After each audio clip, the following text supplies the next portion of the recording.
Well, just like Steve was saying about Jeff and how hard he is, Pete is a little bit rougher on guitars. You know, he's very much the same description Steve was saying about Jeff.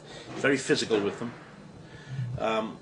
They're certainly a tool. He keeps all the older, happen to be older guitars at home, because Pete never stops writing, never stops working, never ever. And on vacations he's probably working as well, if only lyrics or something like that. Never stops. And with guitars,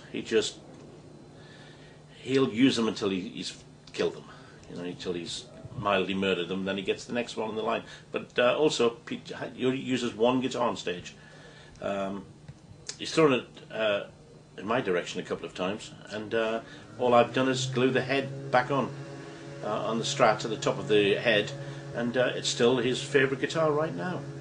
And he'll use that until it can be used no more. Then he'll reluctantly break the next one in. Well, there's actually about 4 we used, only because of capos and different tunings. Otherwise it's one main guitar and a couple of others, and the rest he's never even seen of mine played yet. So that's always a bit of a, if one goes, then I have to introduce a new guitar, and which I've done, and it was very successful. Oh, that was fantastic, which is a great result, because all I have to do is set them up to be as close to the main guitar as possible.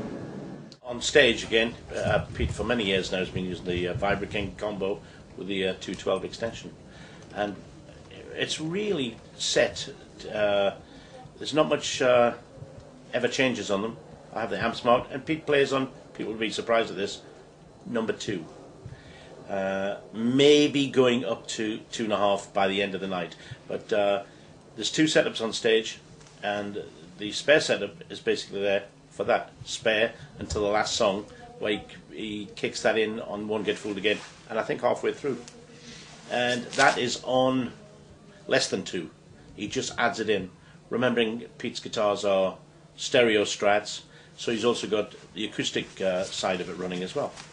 And so it's a whole big blend, and he really has it down. Pete doesn't move around when he's listening to his own sound. He doesn't move around at all, because the stage is such a tight place for his sound. If he moves across in front of Zach, well, it's way less guitar.